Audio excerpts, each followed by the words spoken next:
नियति का लेख, इसी के बारे में आज हम बताने वाले हैं। कृपया ध्यान लगा के सुनिएगा। अगर वीडियो अच्छा लगे तो लाइक सब्सक्राइब कीजिएगा। जय श्री राधे कृष्ण। एक छोटे से गांव में नरेश नाम का एक किसान रहता था।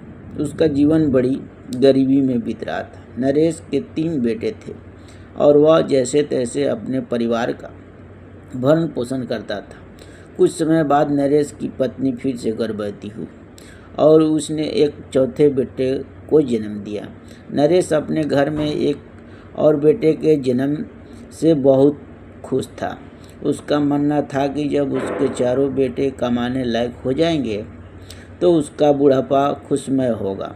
नरेश और उसकी पत्नी की खुशी का ठिकाना नहीं रहा था। जब आस पड़ोस के लोगों, रिश्तेदारों और नातेदारों को पता चला तो नरेश के घर एक पुत्र का जन्म हुआ है तो वे सभी बधाई देने उसके घर आने लगे। नरेश के घर में खुशियां मनाई जा रही थी। तभी उसके द्वार पर एक सिद्ध संत भिक्षा मांगने आए। द्वार पर खड़े होकर उन्होंने भिक्षा के लिए आवाज़ लगाई। नरेश के लिए यह दिन बहुत शुभ था, इसलिए जब उसने साधु को देखा तो वह बाहर आया और बोला, गुरुदेव, आज आप मेरे घर शुभ अवसर पर पधारे हैं। कृपया अंदर आइए, जलपान ग्रहण करें और मेरे पुत्र को आशीर्वाद दें। नरेश ने बार बार विनती की तो संत मना न कर सके और उसके घर आ गए। नरेश और उसकी पत्नी ने बड़े श्रद्धा भाव से संत को भोजन करवाया।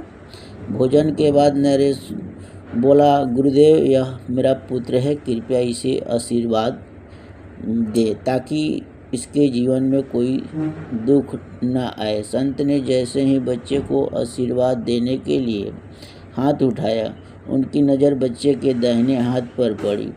उस पर एक नीला निशान देखकर संत गहरी सोच में पड़ गए।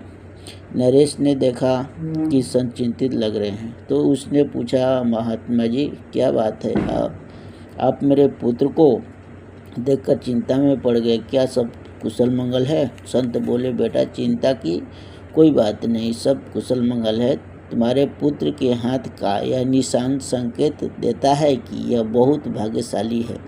इसके भाग्य में राजयोग लिखा है। यह युवा होने पर इस नगर का राजा बनेगा। नरेश ने आश्चर्य से कहा, महाराज, यह कैसे संभव है? मैं एक गरीब किसान हूँ। मेरा बेटा राजा